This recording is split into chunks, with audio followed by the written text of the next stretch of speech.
Okay, I have this shovel head. It had a fiberglass handle on it that broke off, but I'm just going to replace it with this wood handle. I'm going to go through that process. So the first step is going to be taking off this thing right here. And the back of this shovel head has a crack. I shouldn't call it a crack, but an opening where I can just hammer this off.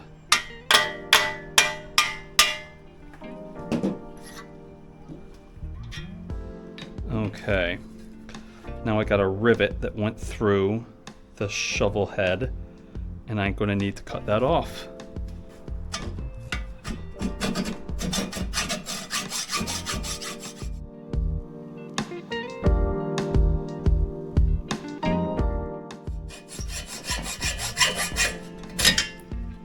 Okay, so that is cut off. Looks like I damaged the shovel a little bit, not too bad though. Now it's going to be the tough part to see if I can punch this out.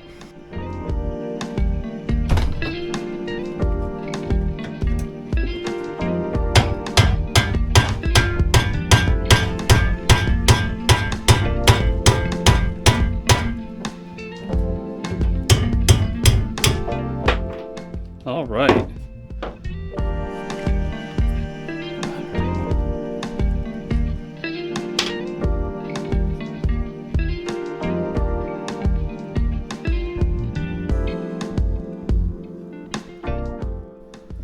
Alright, so another way I've heard that you can get these out, if it's all wood and against a metal shovel back like this, is to burn it out.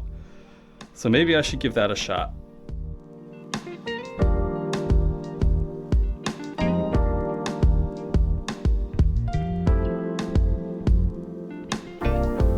With the handle charred up, I'm now using this long bolt as a punch to help punch out the remaining piece of the wood handle.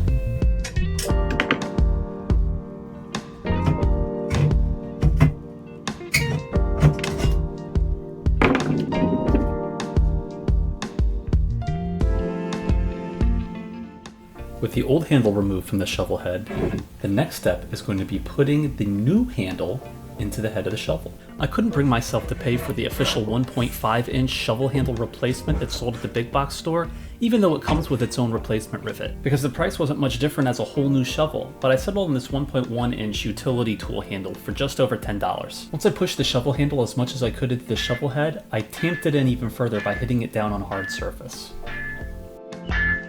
And now it's time to drill through the wood handle so we can add our new rivet. But since I don't have a rivet, I'll be using a bolt with a nut. To drill through the wood handle, I'm actually going to drill halfway through on each end and try to meet in the middle.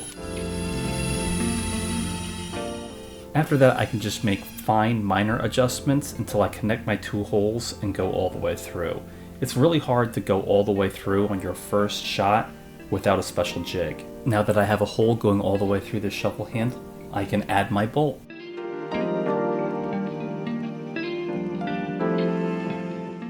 And now I can tighten down a nut on the other end to make sure that this doesn't come out.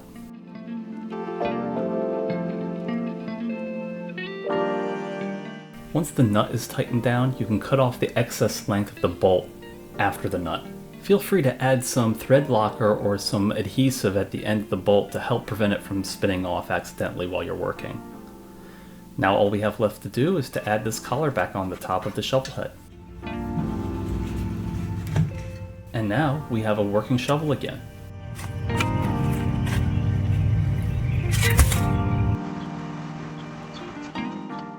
Thanks for watching, and if this video helped you, consider giving it a like.